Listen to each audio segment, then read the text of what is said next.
Whenever I'm working through my own personal work, I always try to bring that to my teaching because often I'm just kind of plugging along, doing my spiritual practices, keeping myself steady on the top of my canoe. So we have this thing that we say in inner alignment, which is our goal in our inner work is to be able to balance while standing on the top of a canoe, right?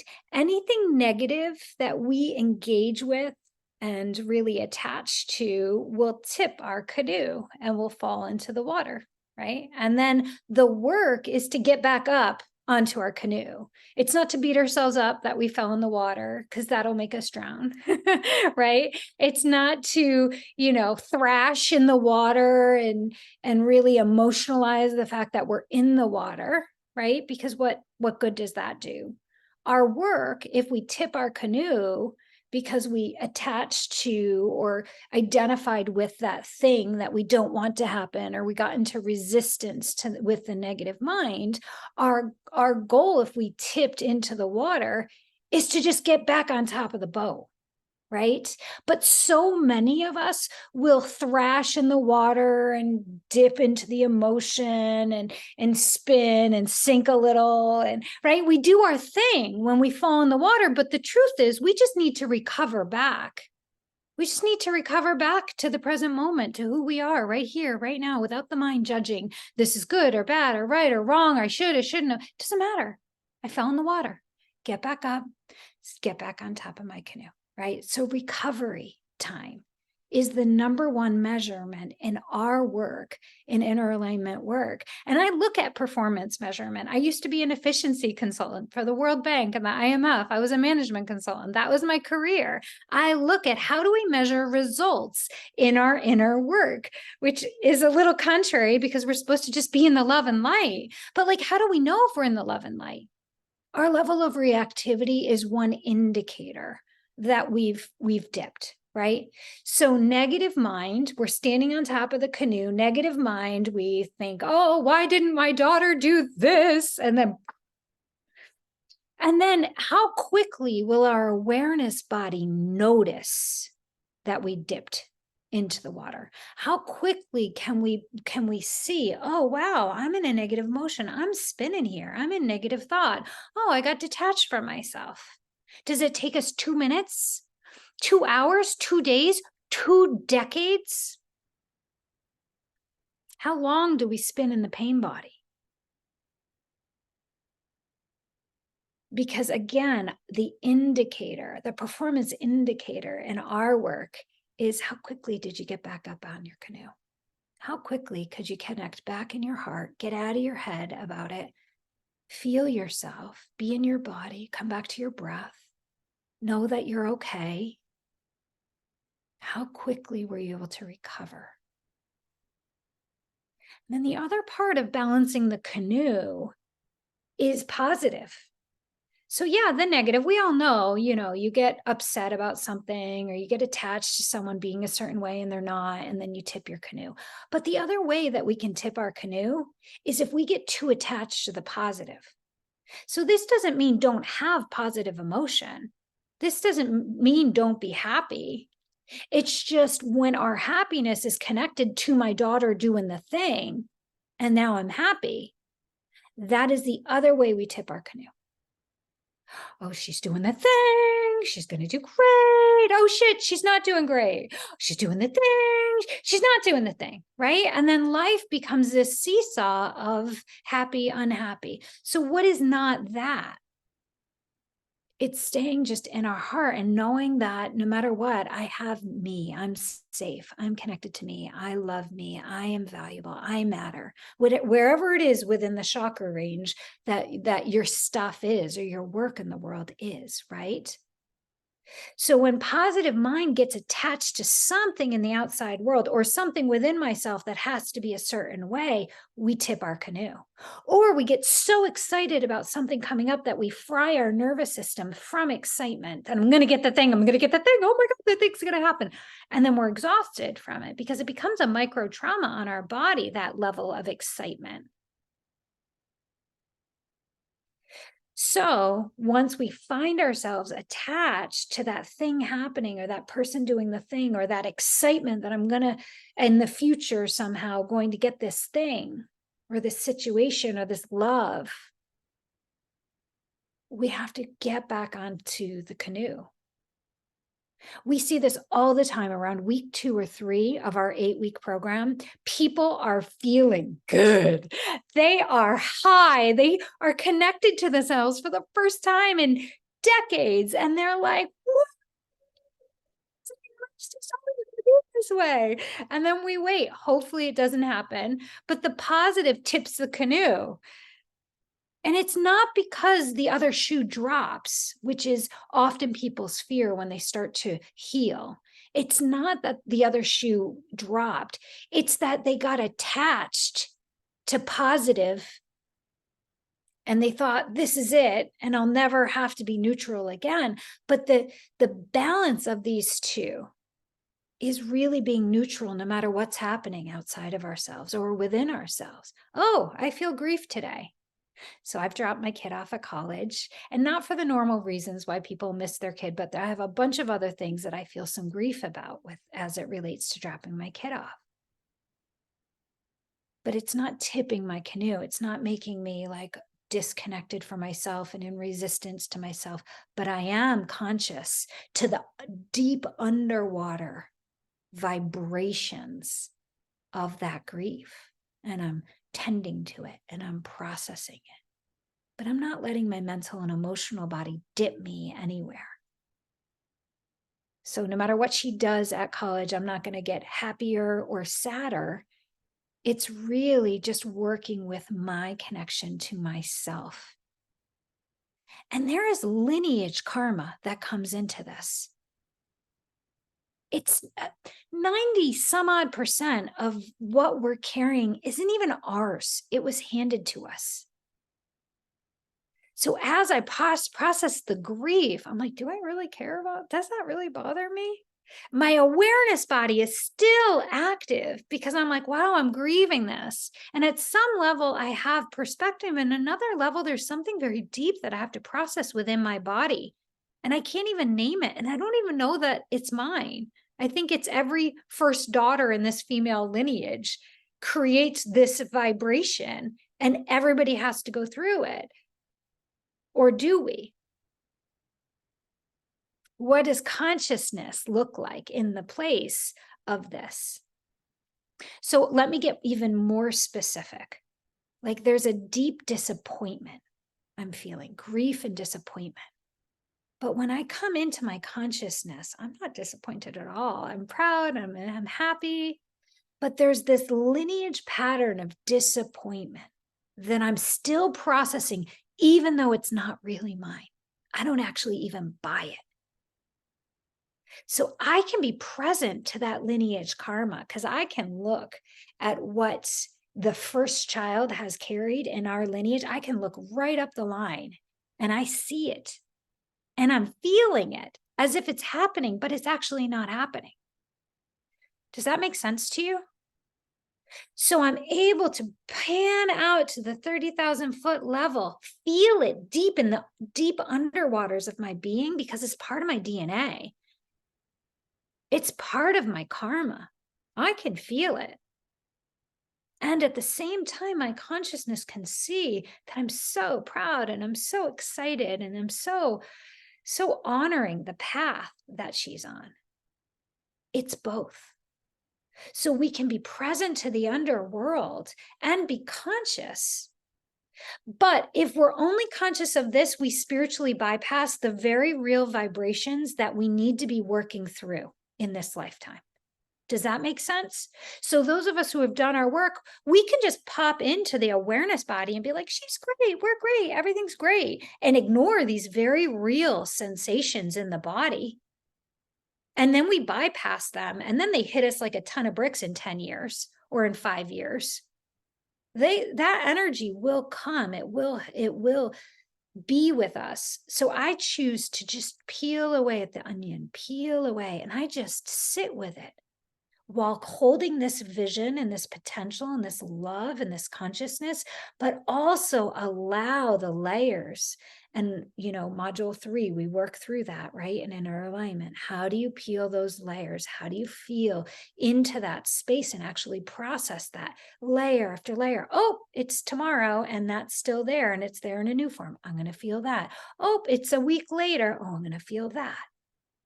But that is very different than tipping our canoe about those vibrations. Does that make sense? Those vibrations are like in the deep sea underneath the canoe. And we can process and be present to them without letting our mind and our emotional body take us away with it. So if I let my mind and my emotions go into it, I go into the story of my lineage and how my mother did this to her. Blah, blah, blah, blah, blah, blah, blah, blah. Okay, so that's what my mental body would do. And it would justify and make up a bunch of resentment. So that's what my mind would do if it was allowed into this vibration here. And my emotion might go into, woe is me, woe is our lineage, we're all so messed up. I could go into the emotion of that. I'm Italian. We've got it. But I don't engage there at that mental and emotional 4th dimensional level. I go into that 2nd dimension, into the crust of my body, and I feel the depth of that grief. And because it's showing up in my body in this lifetime, in this day, I'm going to bring my awareness to it, my consciousness to it, until I can process it.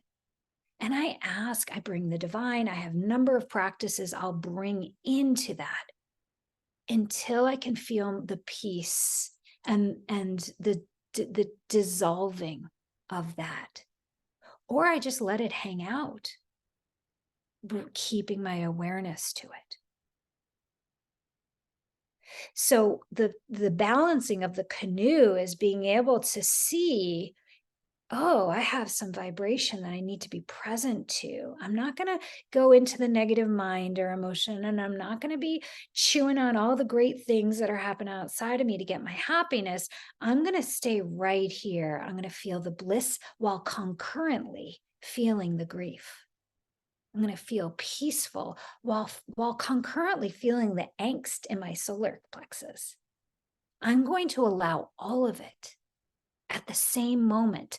I'm not going to ping pong from happy to sad. I'm going to be present to all of it.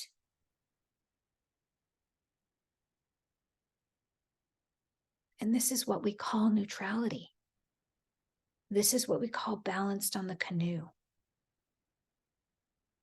And the only way to stay, if you've ever balanced on a canoe or on a paddle board, like all of those micro muscles and your belly's involved and your feet and your toes, right? There is so much to be present to stay in balance, in that alignment. And it takes that level of concentration on self. So the other pivotal aspect of our work is that stillness in the morning, to notice what vrittis, what waves are showing up for ourselves. Like for me, it's very subtle. I could go about my day, take a shower, get to work. I'd love to do that. But then if I listen, if I sit in the stillness, I can feel just the bubbling up of those sensations. And instead of batting them away, because man, if I bat them away, they'll just get louder. Instead of batting them away, I'll be like, ooh, let me get nice and still. Let me get quiet. Let me sink deeply into this sensation. Ooh, it feels like grief. Ooh, I feel angry. Oh, I feel a little self-punishment. Oh, what's that? And then I amplify it. I stay with it. Not with my mind and my emotions, but with my feeling senses. Why would I do that? Why would it go straight to the center of the thing that feels terrible? Because the only way to the other side is through And so we have our practices, and those who've been through the 2 months of work know what that is in order to process through it, to work it within ourselves.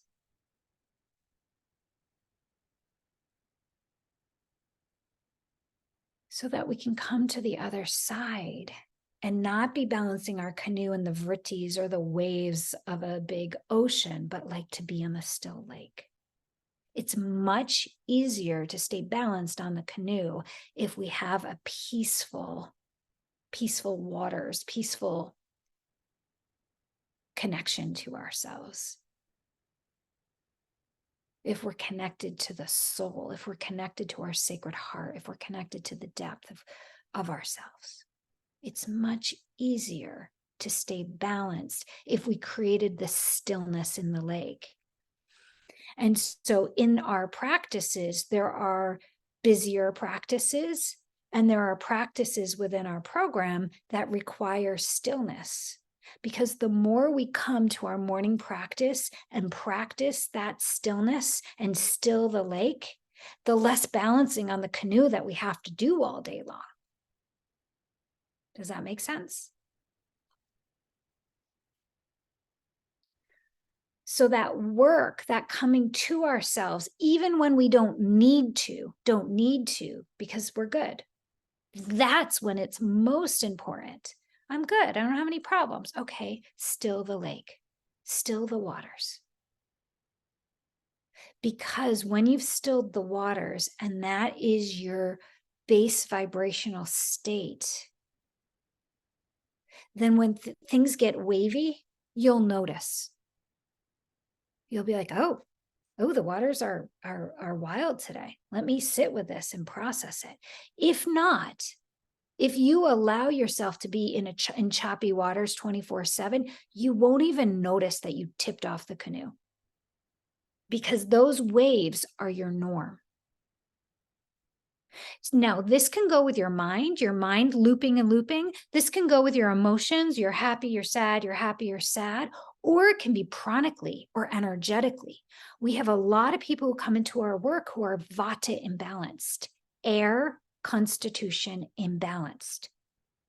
And so what that looks like is I'm in constant motion and I'm just, rajasically moving and doing and fixing and focused and right? Worried about everybody else.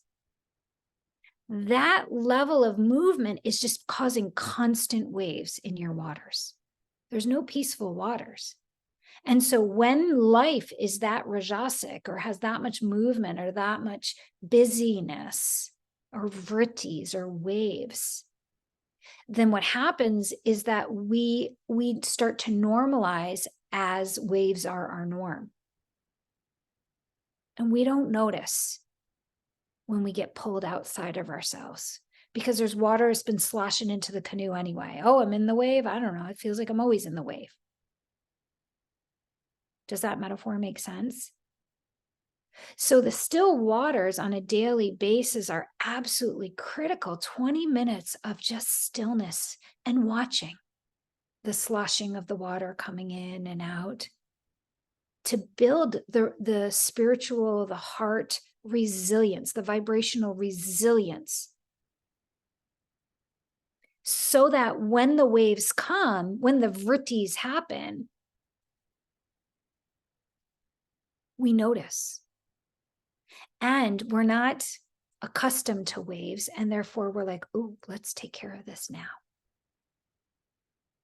Because if waves are our default, if sloshing and being thrown around is our default, there's not a lot of peace. So we know about negative thoughts, we know about negative emotions, but most often the people who come to me have been on their path for a long time, and they have more of an energetic, chronic vrittis, which are more subtle. They're just moving around all the time. They're worrying about everybody else. They're always busy. They're worrying. Those are waves. Now, often people get really attached to my sound. I have 250, 200 and so SoundCloud meditations. And so you use my meditation, my voice to keep you focused. Ideally, after a meditation, you sit for as long as you can in your own silence and stillness. Because if you think about it, a guided meditation is still something outside of yourself. It's kind of like I'm staying on my boat because I'm being towed by the boat in front of me, right? It's not bad, nothing wrong with that. It's you're still on your boat. That's great. However, the goal is to start to practice that sovereignty, that ability to stay in the stillness and the silence of your own presence till you get to the point that you crave it, till you get to the point that it's the highlight of your day, rather than you'd rather poke yourself in the eye with a fork than do that, which is what most people feel. So ride the stillness after a guided meditation. That might be the best way to do it. Because I'm taking you under the waves in my meditations, right? And I'm getting you to that space. So practice your capacity to stay there.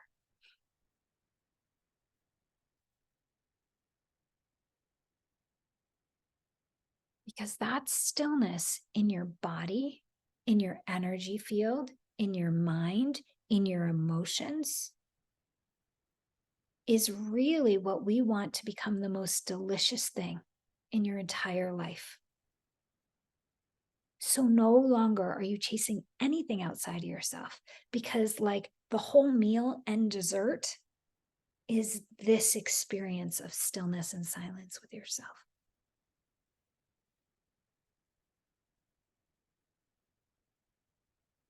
Now, what happens after you become addicted to that stillness and silence, you start to get scared that you're not going to be okay without it. So, if you're at the place where you have the stillness and silence, and now you get scared if you can't get that stillness and silence, the work then is to bring that stillness and silence and to bleed it into your entire life. Does that make sense? Those of you who have been on the path for a while and have that stillness and silence, then it's almost like being in a quasi meditation as you move through your life. There's this meditative state of presence and awareness that it's almost like you're in meditation, but your eyes are open. You're in the third eye, you're in your heart, and you're just moving through your life. And ideally, we can just take 3 of the inner alignment breaths and just get ourselves back there. So it's not like you get there and you stay there forever and ever. Amen. I mean, God bless the person who's enlightened, but that's not me. It's like, oh, I just noticed I lost myself.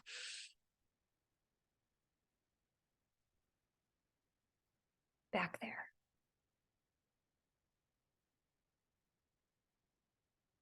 So that every moment of every day becomes a check of where am I at in my canoe? How am I feeling in my canoe? What's here? Oh, I have a 10-minute lunch break. Let me take 5 minutes to just feel. And now let me eat my snack.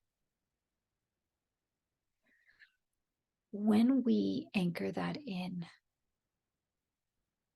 it becomes really hard to tip our canoe. Because the thing out there isn't as delicious as the vibration in here.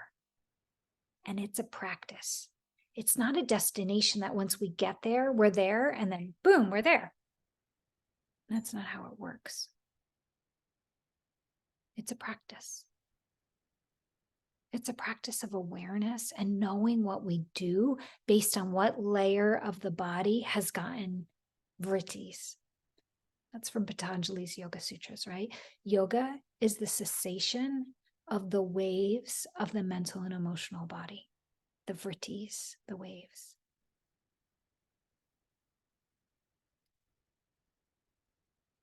So no matter what's showing up, we don't go into resistance to it. That that resisting it just pushes it away for later and builds up the momentum of it. We don't push that away. We bring presence to it. We may not be able to do it immediately because we're in the middle of something, but at some point you'll be able to, in 2 or 3 minutes, be able to just take a few breaths and go into it.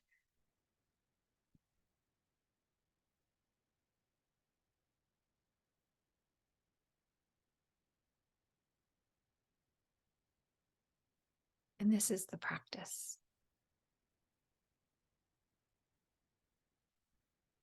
So I'm going to invite you into just a few minutes of stillness.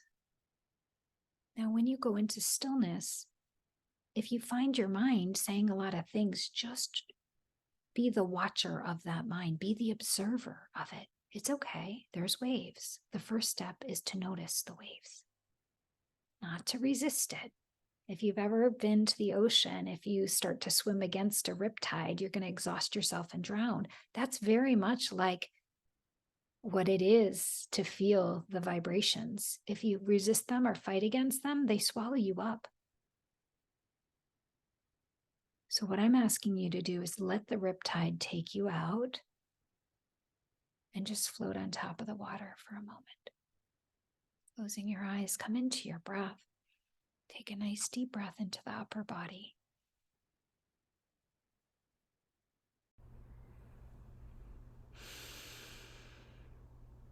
Into the upper belly, exhale slowly.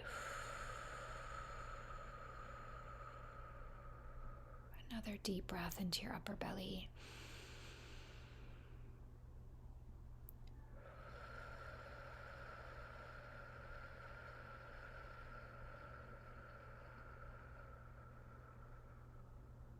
Good. Keep breathing here. Just focus on your breath. Feel the sensation of your breath coming in. And I like to feel it come into the base, into my pelvis. See if you can feel that as you build your capacity to be able to feel.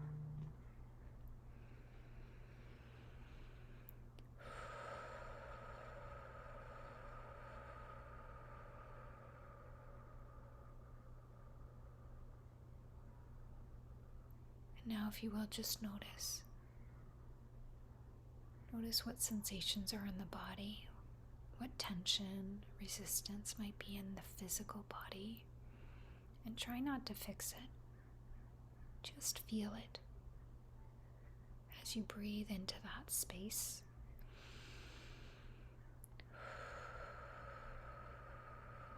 Just allow whatever's there, bringing presence.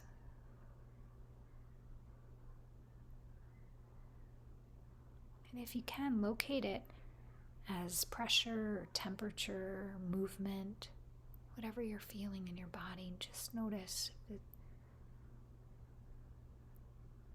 there's any pressure, temperature, movement.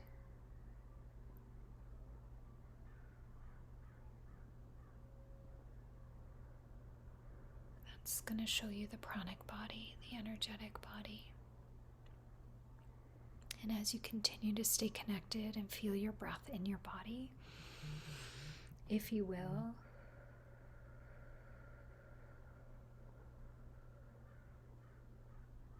just watch what your thoughts are.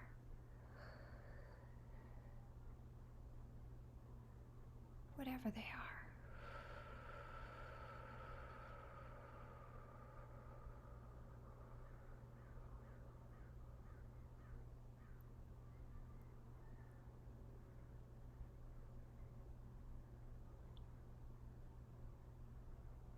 Notice what emotions there in your body and pay attention to where that emotion resides in you. Your belly, your chest, your throat.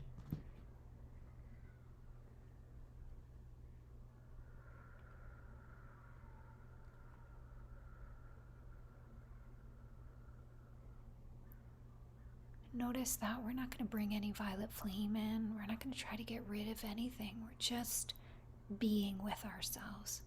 We're just bringing presence and awareness into the layers of our body.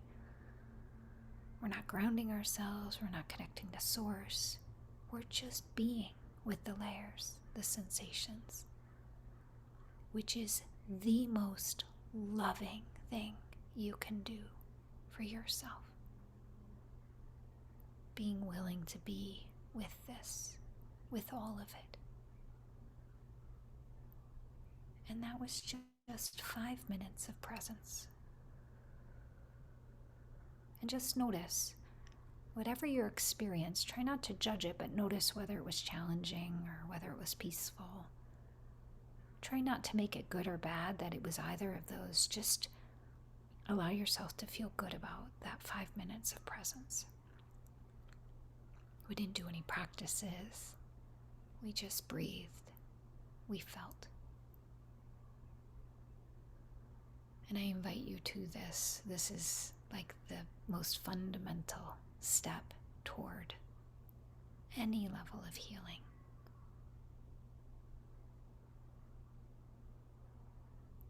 So thank you for being with this teaching and this practice today. It will be on YouTube. And I'm so grateful that this came through to me and to you this morning, this afternoon. I love you very, very much.